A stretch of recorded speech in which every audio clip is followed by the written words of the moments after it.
take a look at some quadratics in the real world. First of all, as we know from science, anything that goes up must come down, and that's known as vertical motion. So there's actually the vertical motion equation, which is the height is always equal to the opposite of 16, which is a constant due to the acceleration of gravity, times t squared, where t is time after seconds, plus the initial velocity times time, plus the initial height. So for example, if we have, let's say somebody's jumping off the diving board. I know you guys miss my awesome drawings here.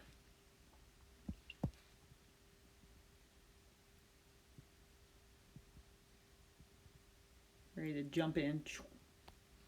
Draw my water down here. And the path of our diver is a parabola shape. The equation of our parabola can be represented by the opposite of 16 t squared plus 4t plus 12. So what that equation would represent then is that the diver took off with an initial velocity of 4 meters per second and an initial height of 12 meters.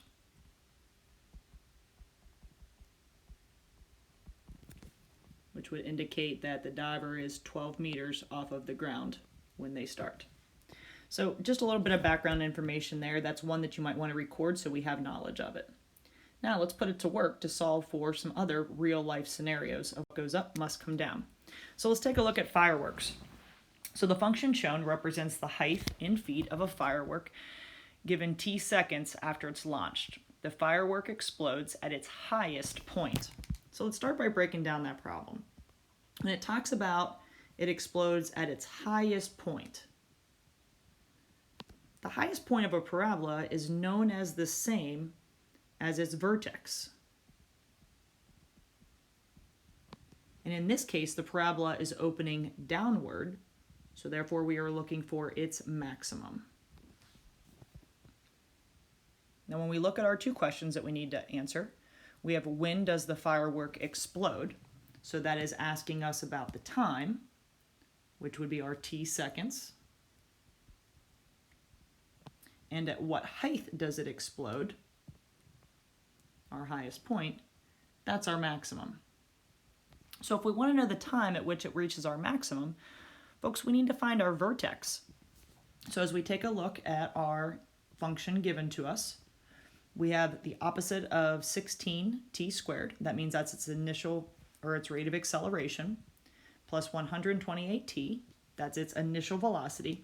And we don't have a c value here, so that's the same as saying plus 0, which means it was launched from a height of 0. Let's go ahead and solve for that vertex. So this is written in standard form. So recall to find the vertex when something is written in standard form.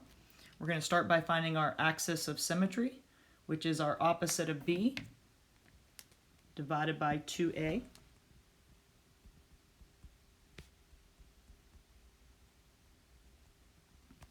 So as we take a look, a equals negative 16, b equals 128, and c equals 0.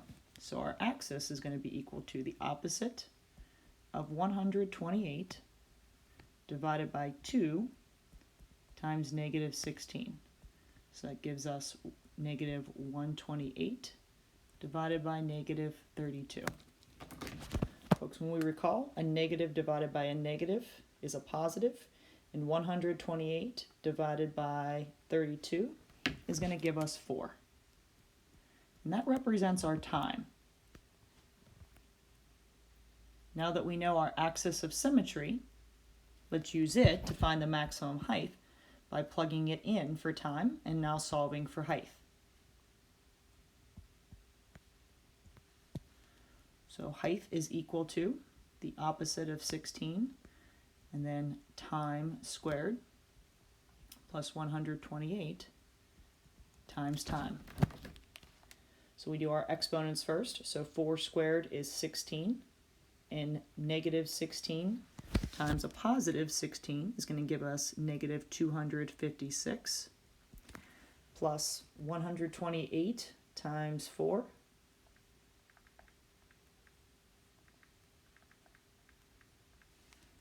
is 512. Now, negative 256 plus 512 is 256. So we have now found our vertex, which is located at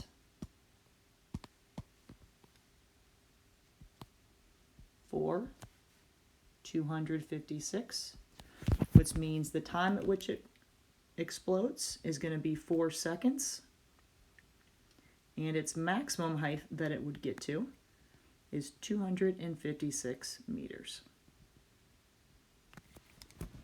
Now, in addition to this, sometimes when we're talking about parabolas, it may ask us how wide or how far something has gone.